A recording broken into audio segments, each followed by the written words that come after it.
What's up, you guys? I'm so excited Hey, to talk to you. you as Yay. well. Nice to Oh my see you. goodness. Nice to see you. It's nice to be seen. Um, this, you know what I'm saying?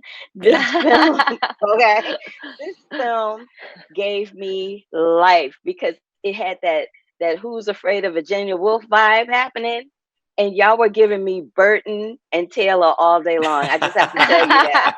I was Well, all thanks. about that right there. But what I Good. want to know is their relationship seemed to be so toxic and between Stanley and Shirley. And I just wonder if you ever had somebody, and I don't call it toxic, I call it an emotional vampire. So I just Mm. wanted to know if you ever had someone in your life that was an emotional vampire and how you chose to deal with that person.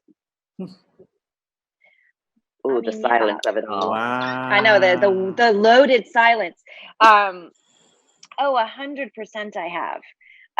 Absolutely.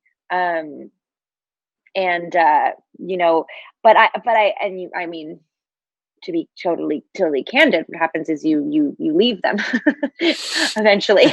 But but I don't know if I feel like that about Shirley and Stanley is the thing. I know what you're saying. I know it's incredibly toxic, and I know that I couldn't sign up for that kind of relationship or marriage. It wouldn't be my choice. But I think in a way there was something very honest and modern about what they were doing. And I do think from all of our research, one of the things that we learned and held on to was that they really loved each other and they Yeah. really respected each other and respected each other's work. And they may have gotten into some games and some things that were manipulative and not healthy, but they really did have this underlying love for each other.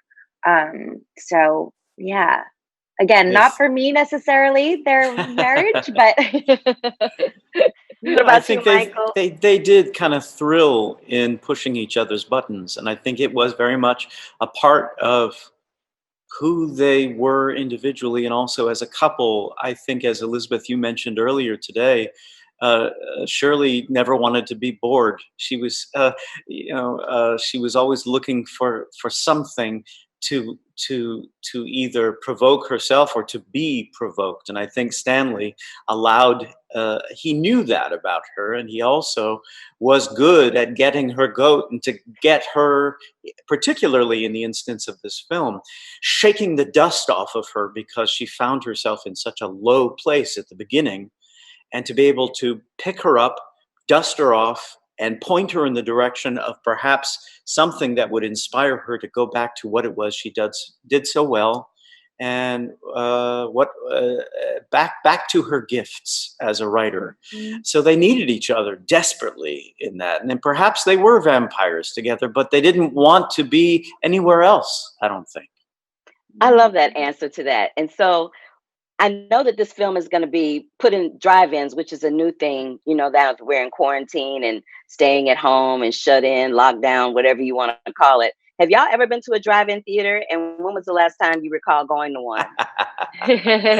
I did go, but I can't remember why or where it was. But I do remember when I was very young going. Yeah. It was still because I'm not, I'm was not alive in the time of the drive-ins. It was still a retro idea. It must have been in LA somewhere, and I don't remember. I don't remember what the movie was. I was it was a part of my growing up. I grew up in Southern California, so there were drive-ins all over the place where I grew up in Long Beach, California. And in fact, my very first movie was a drive-in movie. I think I was in the back of my family's station wagon, seeing. I think it was Love Story. Oh no. Dating myself here, but I must have been 4 years old or 5 years old or something like that. But yeah, it was. I loved drive-ins too, and I think that this is going to be shown in drive-ins, so it'll be kind of fun to sort of bring back this kind of retro thing in a Yeah. really fun way. I Yeah. love that. And I love both of y'all. I love your work so much. I was so excited to be able to speak to both of you and talk to you. And yeah, so that's my time. And thank you so much. Good luck with the film. Good luck with everything else that you have coming up. And I'll be right here rooting for you. Thank you. Back at you. Thank Bye. you so much. To keep up with the Curvy Critic, like our page here, click that subscribe button, and click that bell for notifications. Love, peace, and hair grease, y'all.